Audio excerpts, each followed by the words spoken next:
You've probably heard of chambers of commerce, but do you really know what they do? These powerhouse organizations are the unsung hero of local economies, fostering growth, advocating for businesses, and connecting entrepreneurs and opportunities.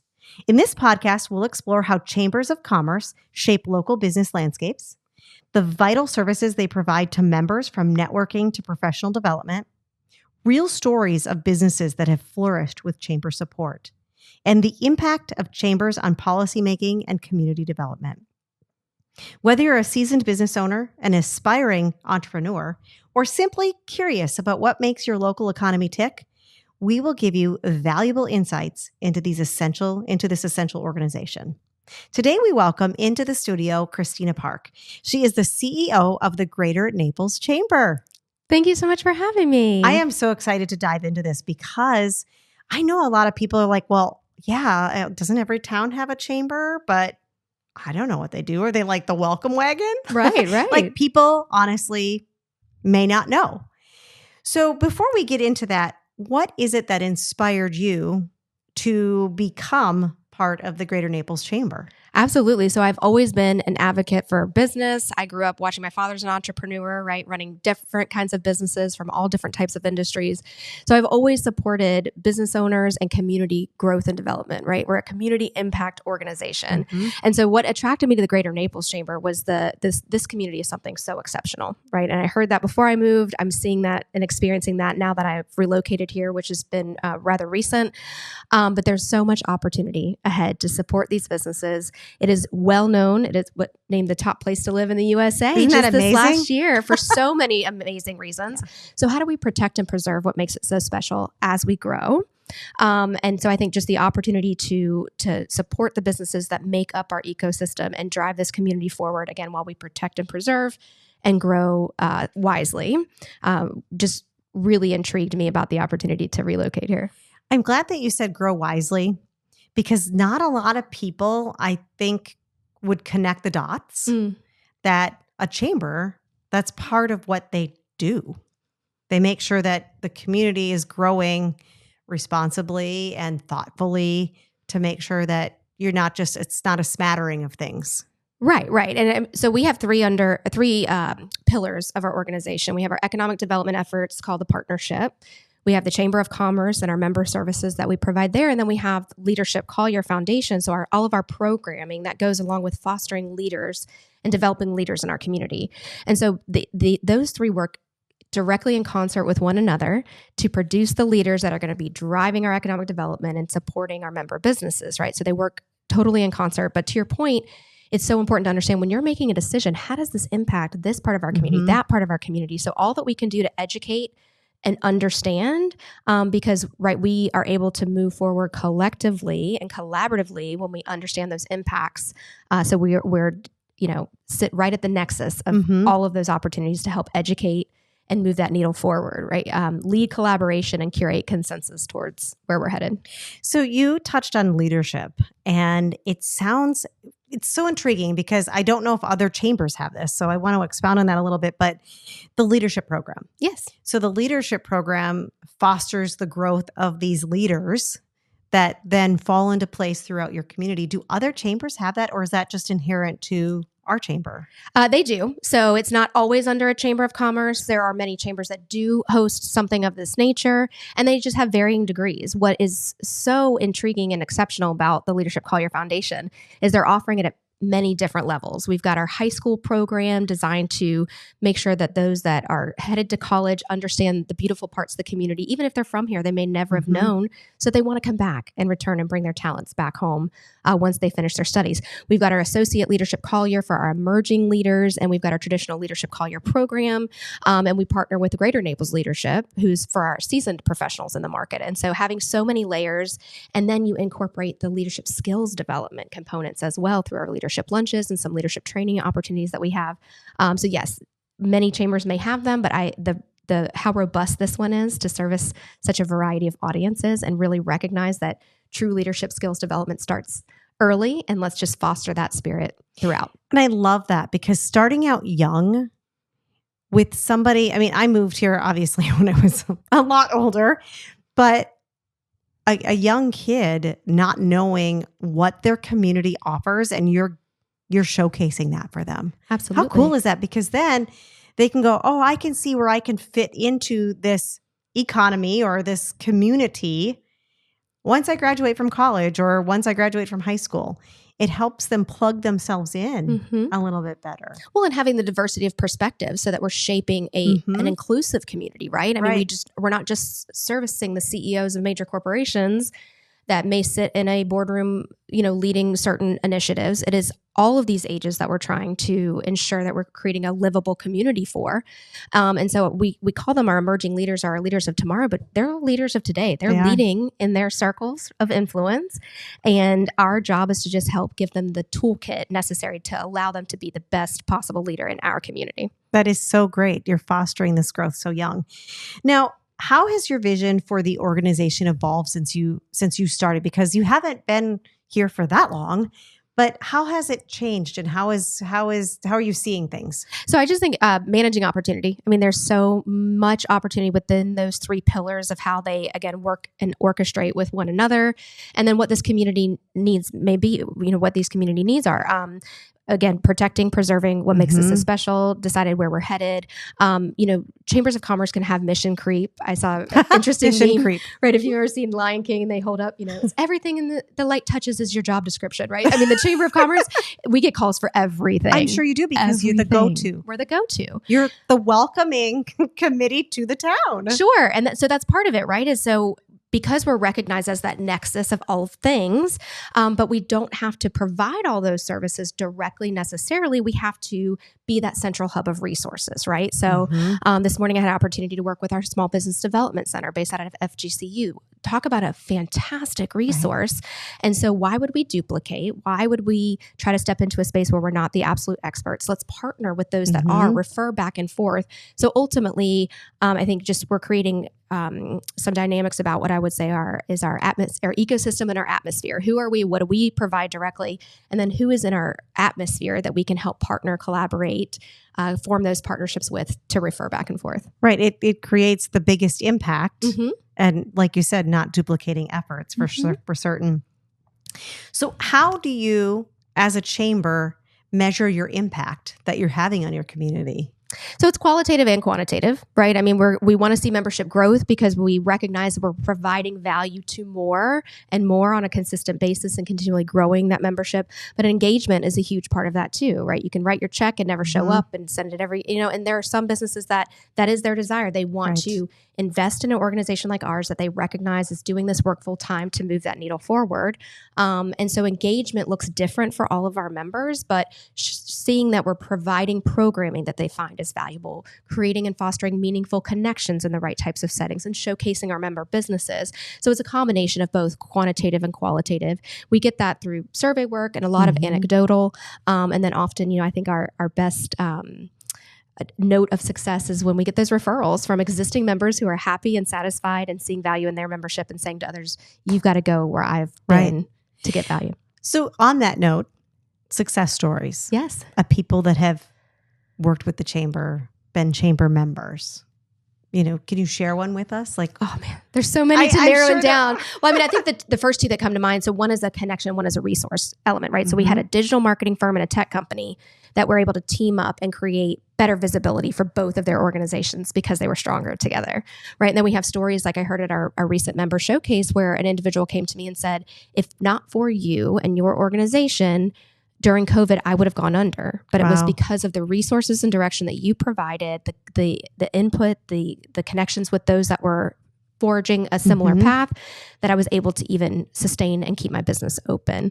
So stories like that are just tremendous. And, I think you could share a lot of insight with me actually, right? You're an active member of our organization. You're a business owner, you're an author, you're a mother, you're connected and you're giving back to our community. What is it that you found valuable through our organization? Well, what I found valuable is the connections. Just going to the events that the chamber puts on has been invaluable because I've connected with and sat next to people that never in my wildest dreams would I ever have thought that I would be even in the same room with. And that's big. It is. Whether it's I would feel like, oh, I don't think I could be in the same room as that person, or I just wasn't near them. Like it was a connector. Sure. It is a connector for me. And that's important. And it also provides education for me. Yes. In the realm of many different, well, we've got this thing, this person's coming in to speak on this or whatever. Valuable information that as a business owner is important. Absolutely. Well, that's just it, right? I mean, you've gotten where you are because of your own grace and grit that has led you to be so successful. But we're just trying to create those platforms for connection and opportunity and collaboration and bringing people together. They all care about this community. We have a shared vision for where we want it to go, and the pro-business advocacy work we're doing to make sure that you can focus on running your business, and we can make sure that you have the right path and platform for that. And then ultimately, people are able to utilize it as a platform for connection and education. Advocacy. You just touched on it. So I hear so much that chambers advocate for the businesses. What does that look like? Are you, up at not Capitol Hill, but at our Capitol, talking to lawmakers? What does advocacy for the members look like in small business? Yeah, so we do a lot at the local and state level, and then we do partner with larger Chamber of Commerce conglomerates that we are part of, members of, with our U.S. Chamber, the Association of Chamber of Commerce Executives, to advocate for pro-business policy at the national level. Okay, so it goes above and beyond what you could do locally or statewide. It does. And so there, advocacy is about the unification of voices and coming to collectively to address an issue and educating our policymakers on impact, right? They're expected to be the expert on all things, which is just unrealistic for any individual. And so our hope is to become that go-to for our elected officials. When they're going to make a decision that impacts business, they're picking up the phone and they're saying, where's the Chamber of Commerce in this conversation? How are they helping to gather the input of the members that we're going to impact by making this decision? And then ultimately, if things are progressing and you, business owner, are busy running your business, we're watching to understand what is going to be on that agenda, what conversations are taking place where we need to have the business voice be heard.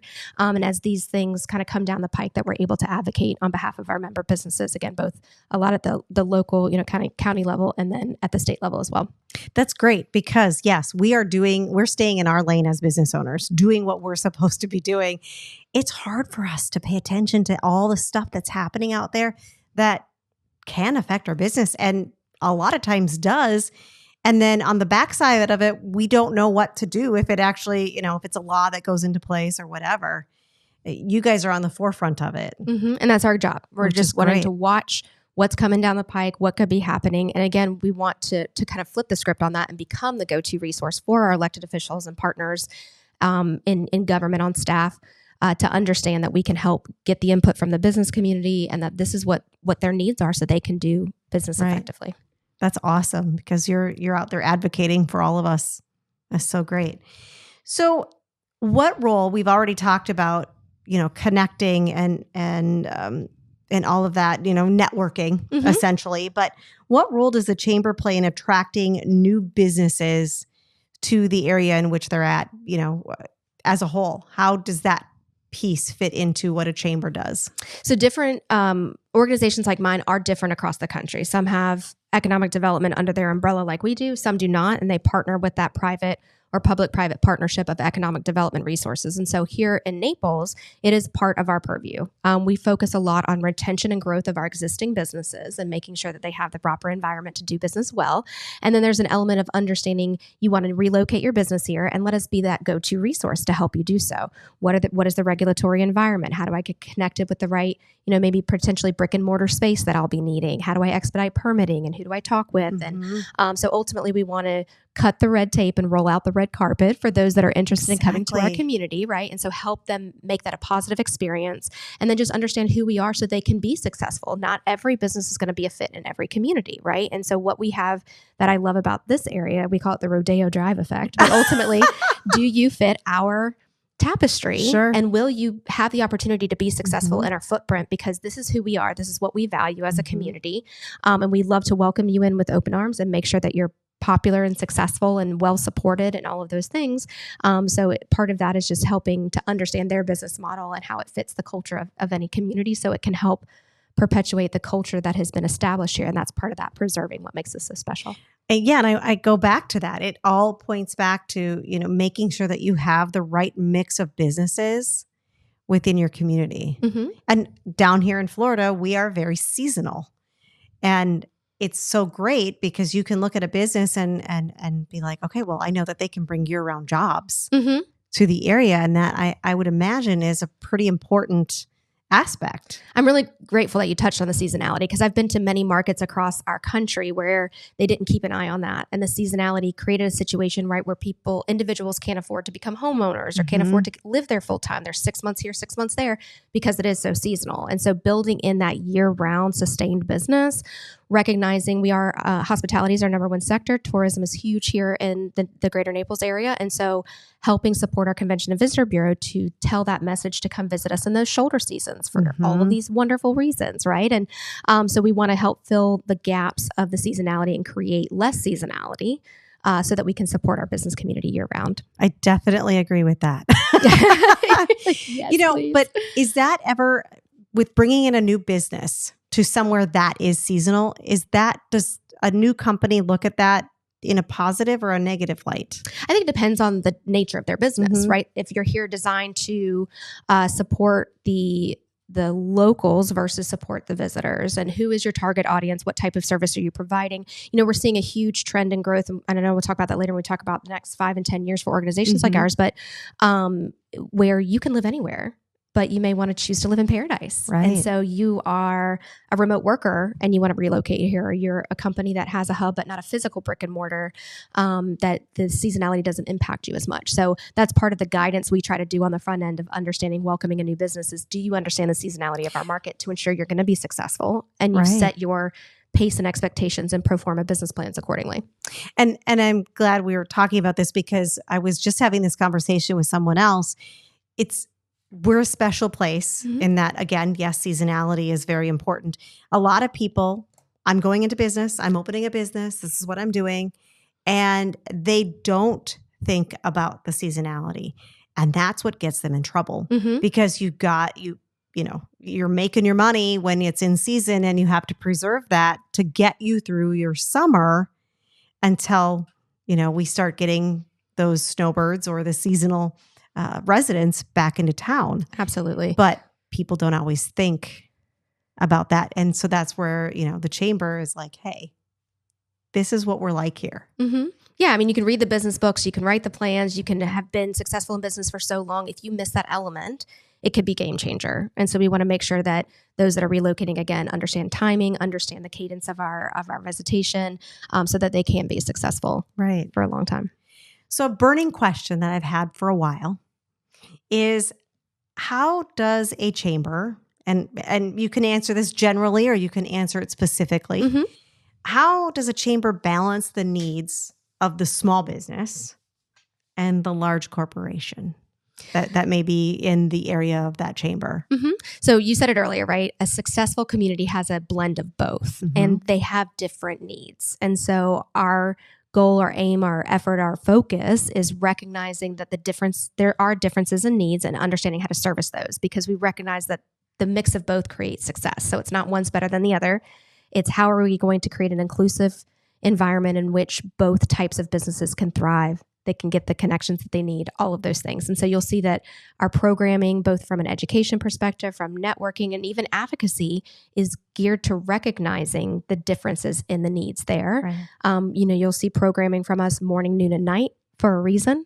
I know you and I have spoken about, like, entrepreneurs are up in the middle of the night doing things. Where is our digital programming that they can do on demand, right? So just being responsive to the needs. And a huge part of that is improving our feedback mechanisms. We do some survey work. We have some anecdotal conversations, all the different pathways we can create, because we are a member-based business. We are here to serve the needs of our members, which means we better know the needs of our members. Right. And how are we getting that? And how are we continuing to improve those pathways and opportunities? We have a great, robust ambassador program. So alongside our staff, we have a collection of dedicated volunteers that know our business model well, and they are out becoming that conduit between us and the member, collecting more stories, experiencing, their businesses, and having a chance to bring that feedback to us.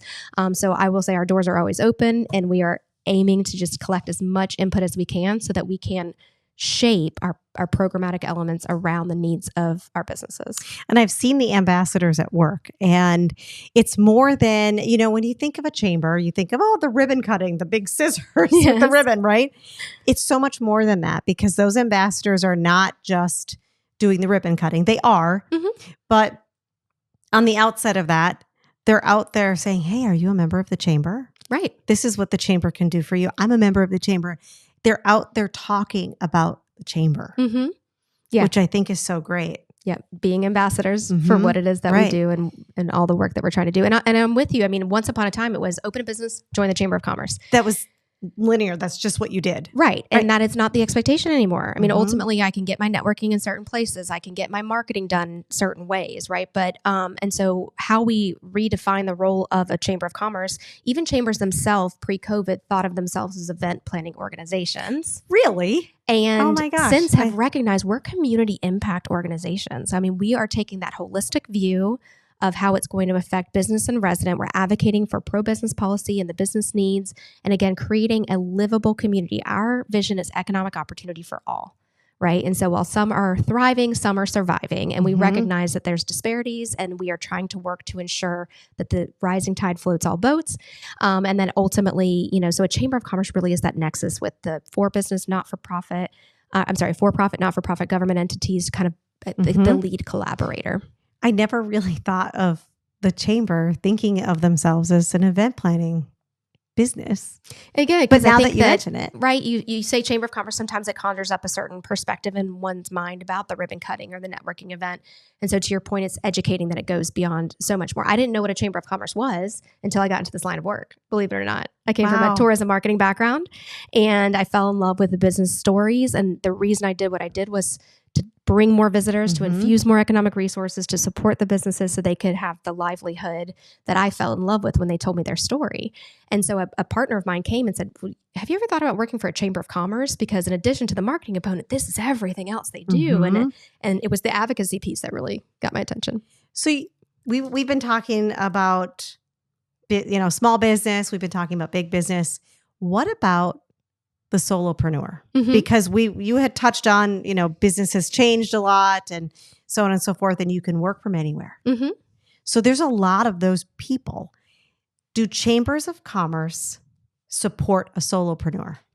So it varies. And I will say having a kind of an individualized membership is not necessarily a common thing. I say exceptions are made in exceptional situations, and we have I love that. An exceptional community. We have an exceptional community. And so to your point here, we have a significant number of retirees that have chosen to live in paradise, and we have the solopreneurs that can work from anywhere. And so we've created a new membership level called an individual community contributor, because ultimately they care about the direction of their community and they want to contribute to the vision and the execution of how we're going to get there.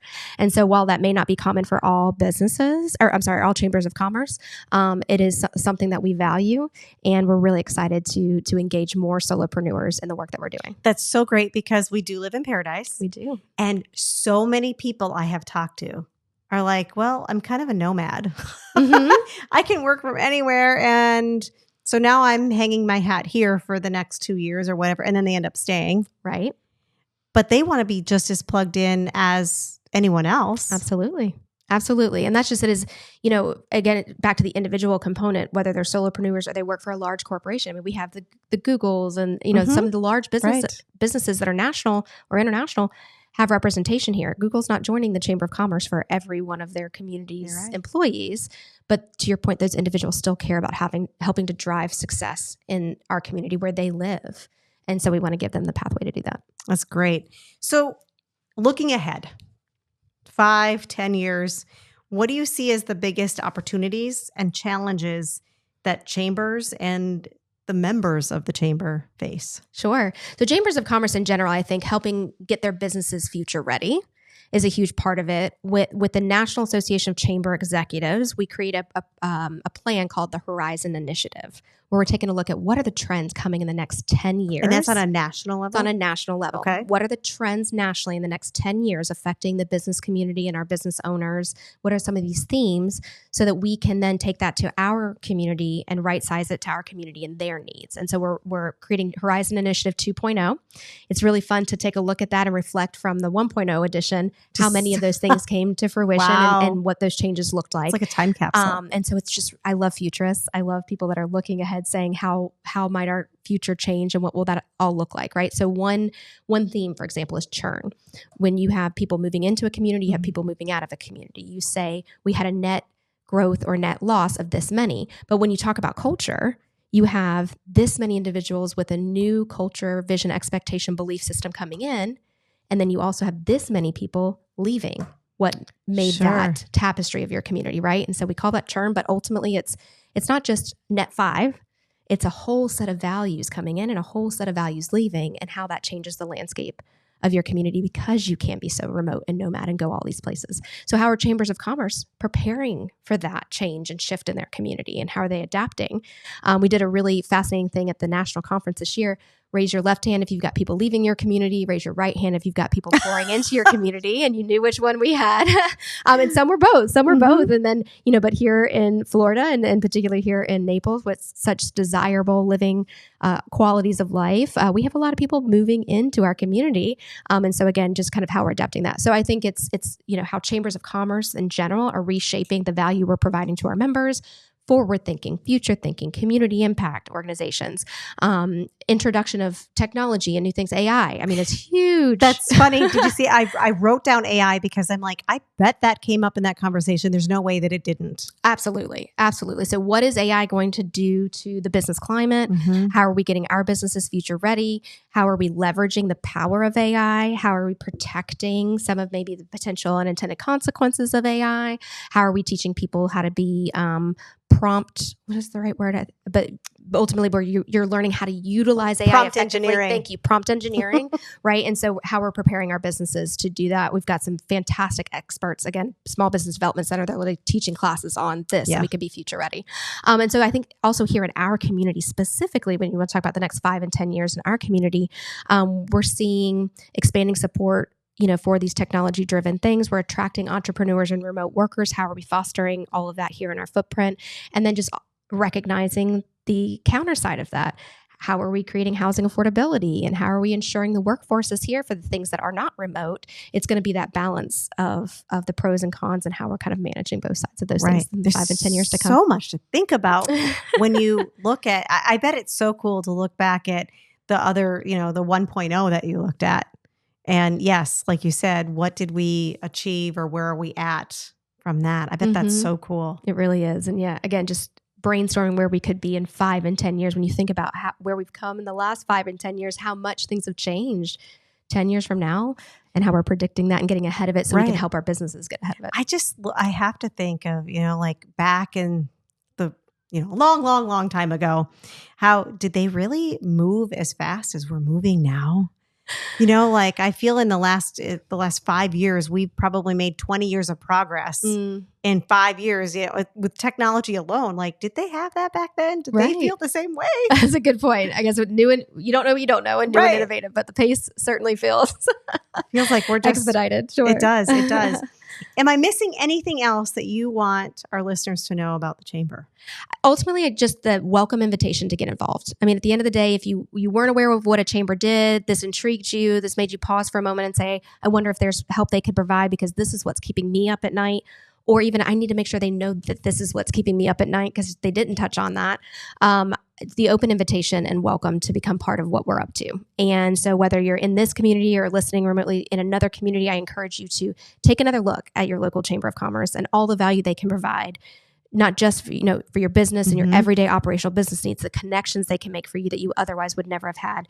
And then ultimately, are they driving the community in the direction of the place that you want to live in the long run, creating those sustainable plans for the future? So I just invite you to and be inspired to look into your local Chamber of Commerce and become part of what they're up to. And I agree with that 100%. I know I'm so thankful that I got involved in the Greater Naples Chamber because it is a special organization and they do great things. So we're grateful for you and all the time you give to help make it that way.